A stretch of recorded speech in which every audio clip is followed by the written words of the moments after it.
Since 1994, the Afrikaaner right wing seemed to have disappeared off the scene. Then last year, the Boeremag bombed their way back into the headlines, and suddenly the white right was South Africa's primary security threat.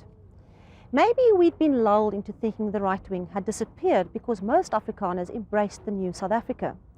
Since 1994, there have been a number of violent incidents by a small group of people who seem intent on establishing an ethnic Afrikaner state in South Africa.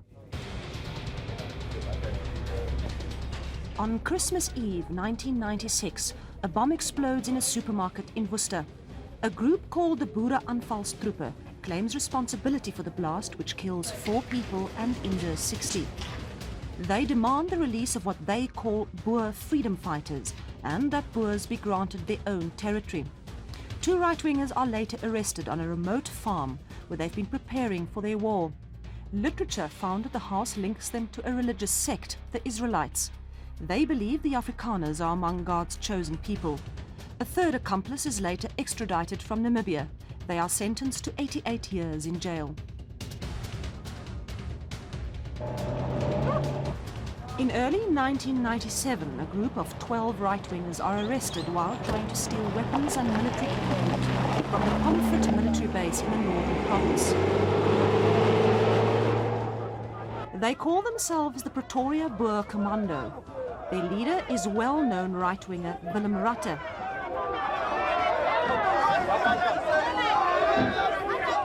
He's a higher-ranking ex-Special Forces member of the old SADF. Rutte is sentenced to 7 years in prison. This was not Rutte's first stint in prison, though, for right-wing activities. A year earlier, he'd been released from prison on bail after a hunger strike. On the day of his release, he's welcomed by a crowd displaying the old South African flag and those of the Boer Republics. They call him Commandant, a military title from the old Boer Army.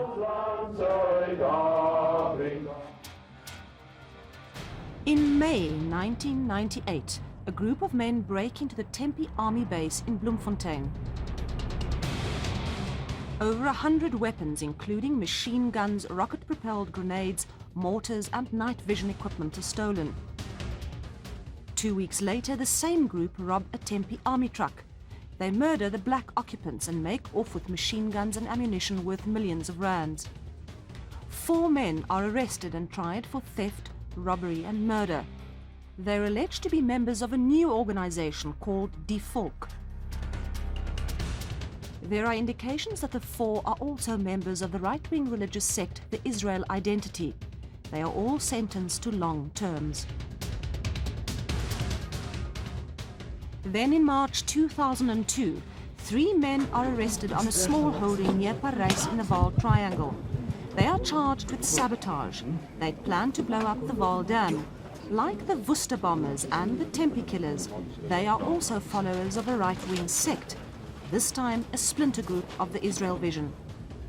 They say they are fighting for a Boer state. The leader says the Bible and the visions of an old Boer prophet, Siener van Rensburg, justified his actions. He'd hoped to spark a Boer rebellion against the government. But a year earlier, the activities of another group, the Boeremag, had started coming to light. In May 2001, the first 3 Boeremag members are arrested. Among them, Michael de Tooy. He's a lecturer at Vista University and has a master's degree in philosophy. Police seize a crucial document from his house. It's called Document 12 and is a military plan. It's alleged de Tooy is the author and a mastermind of the planned coup.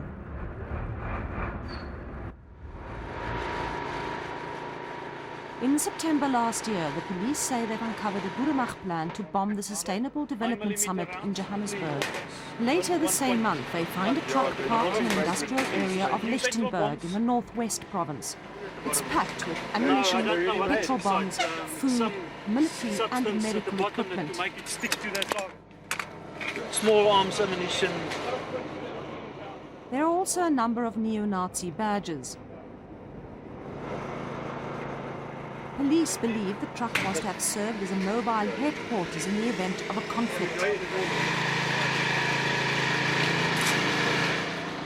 Jeez. Where would you get hold of that truck? Only the military uses it. Not unless we do that. So these here Commissioner, I'll come to that now. Yes, electric detonators.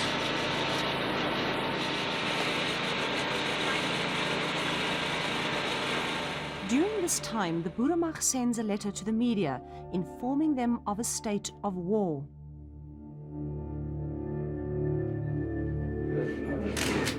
Shortly afterwards, an arms cache is found on a farm near Modimolle in Limpopo province. This includes large amounts of explosive material, bomb canisters and ammunition.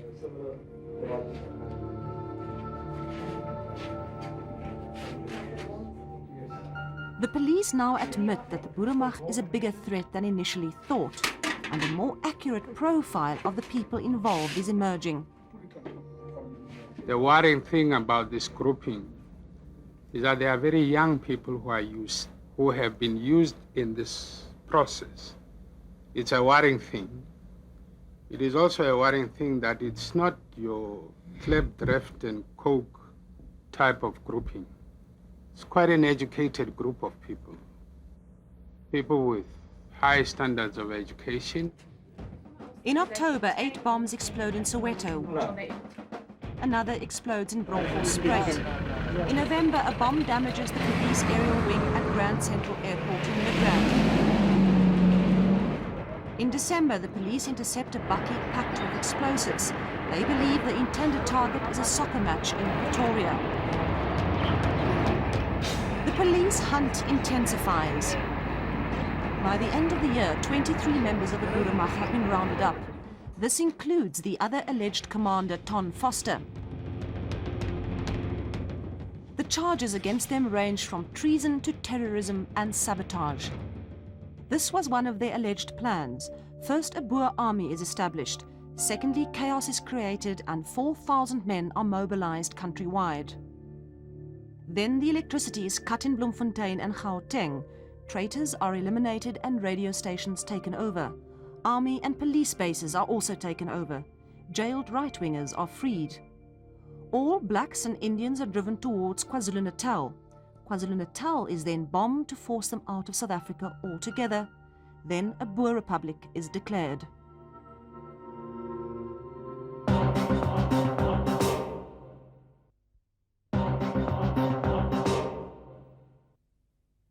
What is it that made a small group of men think they could start a war in South Africa and win? Well, the answer might lie here on the plains of the Northwest Province, because it's here where the spirit of an old Boer prophet still roams. Siener van Rensburg lived in the district of Wolmaranstad. He died in 1926, but during his lifetime he had many visions that he said foreshadowed things to come. And it's now emerging that the members of the Boeremag looked to the prophecies of Siener van Rensburg for guidance and inspiration. Some years ago, Special Assignment broadcast a program on Siener van Rensburg. Let's take a look at what it said.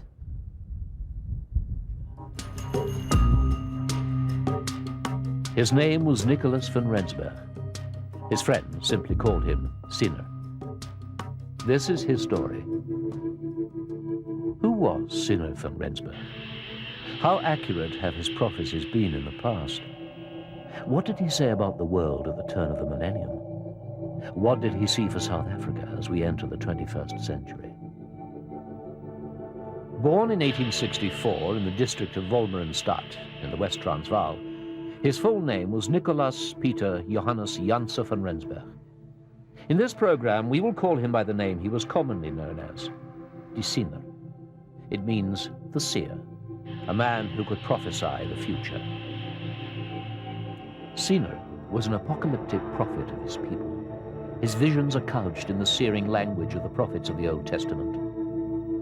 The images in which they came to him often match the frightening symbolism of the visions of John in the book of Revelation.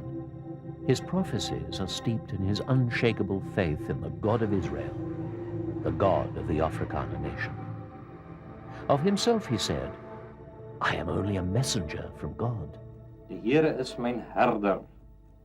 Mij zal niets ontbreken. The only book he ever read was the Bible.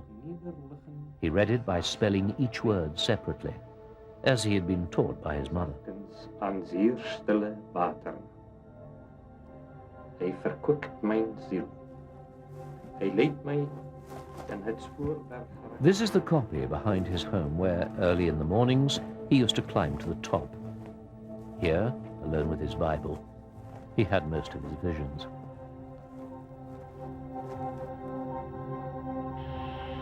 In later years, he dictated what he saw to his daughter, Anna van Rensburg. Sitting in the voorkamer with her father, she wrote down the prophecies in the school exercise books of the time.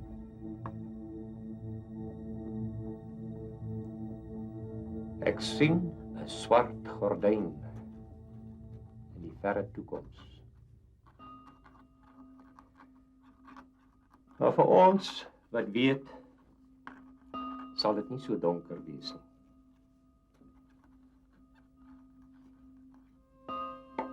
Die Here se hand sal wees op ons volk.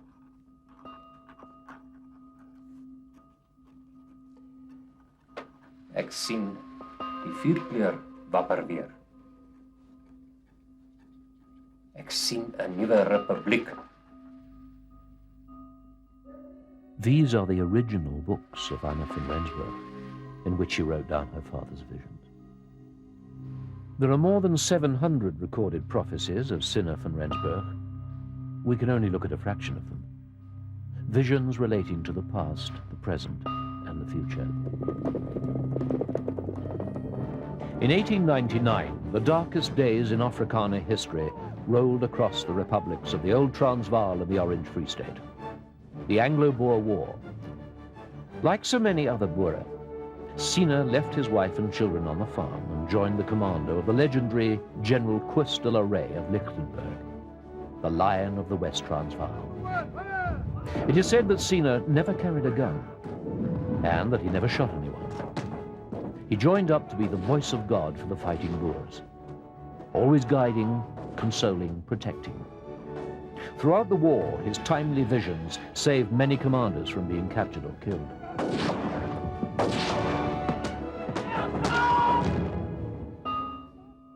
Siener van Rensburg saw the future in the symbols of his time. For instance, a thatched house was the Boer Parliament. A man without his hat meant death. It was the prophecy of the death of General Koos de la Rey, the man without the hat, that immortalized Nicholas Siener van Rensburg as the greatest prophet the Afrikaaner nation had ever had.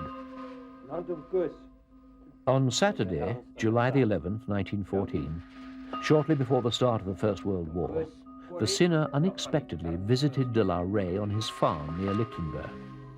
De la Rey was on his way to negotiate with the Union government to try to prevent a rebellion by the Boers opposed to South Africa joining Britain in the war. The Siener came to warn de la Rey of a vision he'd had. He implored him not to go to Pretoria. This vision was recorded by de la Rey's daughter, Polly, who was present when Siener spoke to her father. I see a white paper with the numbers 1 and 5 on it.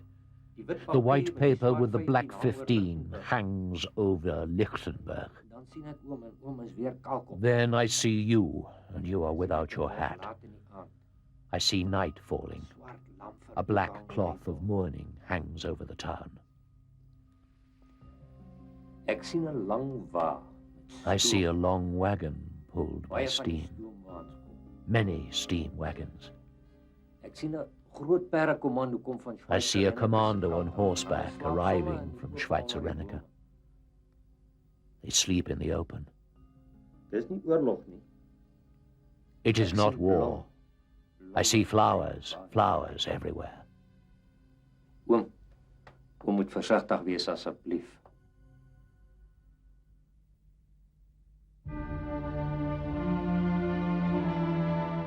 Two months after the Siener's visit, General Koos de la Rey leaves for Johannesburg on September the 14th. He checks in at the Victoria Hotel.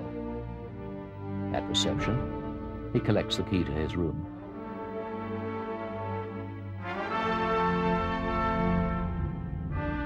He is given room 15. On Tuesday evening, September the 15th, he departs with General Bears for a crisis meeting in Potchefstroom. They travel by car. In Lalachta, they run into a roadblock set up by the police to catch the notorious Foster gang. A shot rings out. De la Rey is killed. The Lion of the West is no more. 40 special trains ran to Lichtenberg for his funeral. The commando arrived from White-Supremacist. The folk mourned the passing of one of the greatest of the old Boer generals.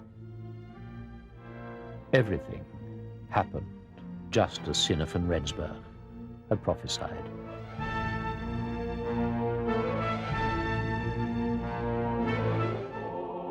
In an uncanny vision that spans the whole of Afrikaner history, he then sees the fall of the Afrikaners led by a man who came from Vereniging, the same place where the Boers were forced to sign the humiliating peace treaty with Britain after the Anglo-Boer War. Wil ek graag hulde bring aan my voorganger.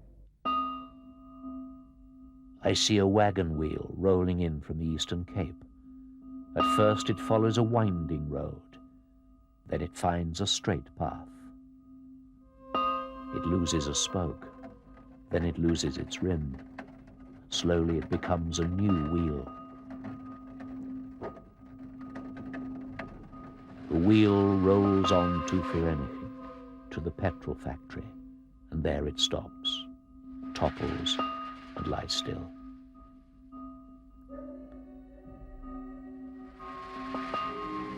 The mention of a petrol factory is startling in this vision.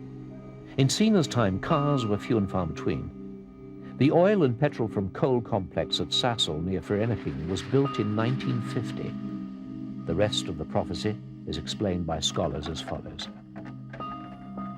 The wagon wheel rolling from the Eastern Cape is the Great Track. It follows a winding path. Then, as the Boer Republics are formed, it runs a straight course. The losing of the spokes and rim is symbolic of British intervention, the Anglo-Boer War, and subsequent loss of power by the Afrikaners.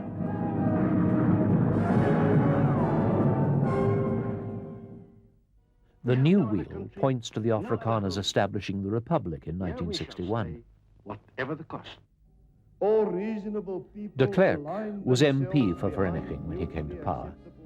His first speech as president was made there. He is the one who finally topples the wheel of the Afrikaners' rule. And then he fades from the scene. My first public address after my inauguration as state president. I repeat that statement. Shortly before his death in 1926, the Siener talked about a recurring vision he'd had. I see a small, emaciated black boy rising up out of the earth. I see him grow into a mighty warrior. He rises up to his full stature from the earth. Above his head, he lifts his assegai and shield up to the sky. His shadow falls across the whole of our land.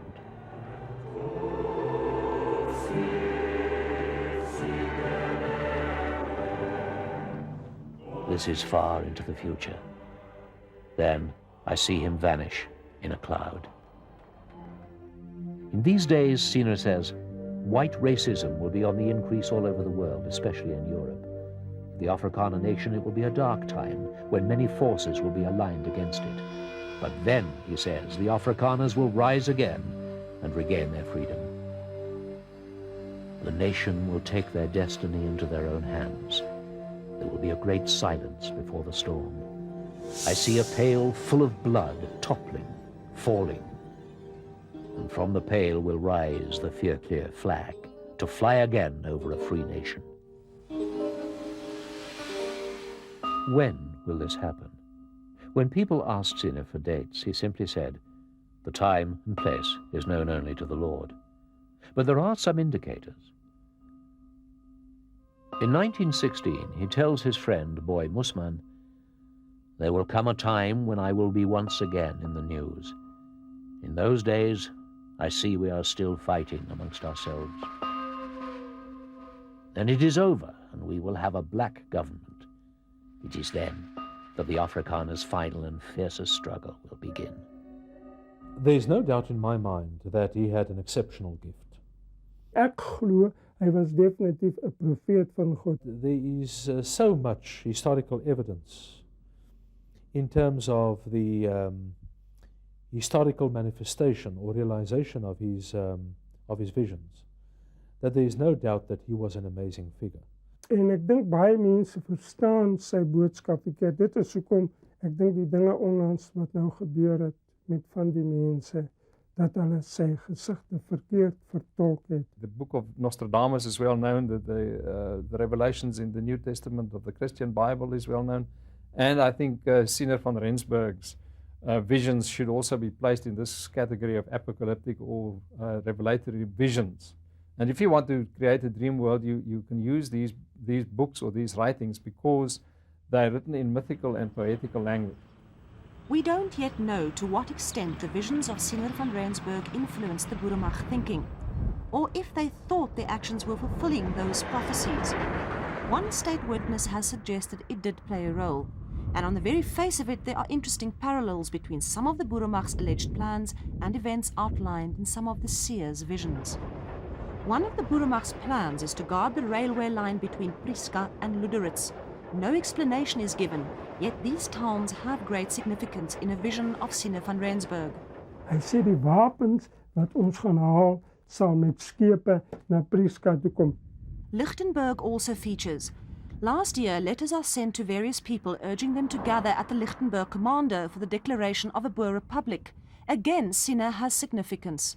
En op 'n koppie noord van Lichtenburg, het hy gesê, sal 'n man in 'n bruin pak klere die volk tot bedaring bring. Hy sal hulle kry want daar's baie aggressie en ek weet nie wat die omstandighede sal wees nie, maar hy sal hulle tot bedaring bring en hy sal die leiding oorneem. Then there's of course the alleged plan to drive black and Indian people to KwaZulu-Natal, and once there, they are to be violently driven from this province too. Maar hy het gesê, hy sien hulle vlug Durban toe, en hulle word agterna gesit, en wanneer hulle op die skepe in Durban is, dan word daar nog op hulle geskiet, dan trek hulle weg. And then there's the final step. After the bombing of KwaZulu-Natal, a Boer Republic is to be established. En as die burgers wat die vyand verdryf het, van Durban af terugkom, dan kry ek 'n nuwe paar velskoene, 'n nuwe saal en 'n nuwe toom. Dit beteken 'n permanente regering en 'n heel nuwe begin. Scholars agree on the historical importance of the Seer, but they differ on the interpretation of his visions. When he saw freedom for the Afrikaner, did he mean they should take up arms? Dit gaan nie werk nie. Hy het ook gesê dit sal misluk, jy weet. Many of these individualistic interpretations have, over the time, proved themselves to be not true, because they were forced into another historical paradigm or context. So people feel threatened. And it's not unnatural that such, or unusual, I should rather say, that in such circumstances people think that they can re-establish the old order. You see, what's nice about the past, it's so certain. Siener van Rensburg's message was, well, we're going to experience times of crisis. We're going to have wars. There's going to be a rebellion. There's going to be economic catastrophes. But through all of this, we must rely on God and His Word. That was his message. Afrikaners have progressively lost their previous positions of power and privilege. An environment has been created for alienated groups of people to try and regain what they've lost. This, with religion and a history of separateness, makes for a lethal cocktail. So long as the principle of Afrikaner self-determination is not adequately addressed, phenomena like these will come more prevalent. In the main, whites have changed, and they have accepted the new circumstances. And therefore, groups like this is bad news to white people, and especially to Afrikaans people. The Boeremag trial was postponed again yesterday, but it will be here at the Palace of Justice in Pretoria, where the 22 right-wingers will eventually come face to face with the justice system of the government they allegedly wanted to overthrow. The answer to whether the visions of the old Boer prophet Siener van Rensburg played any significant role in their plans will come from the proceedings of the court.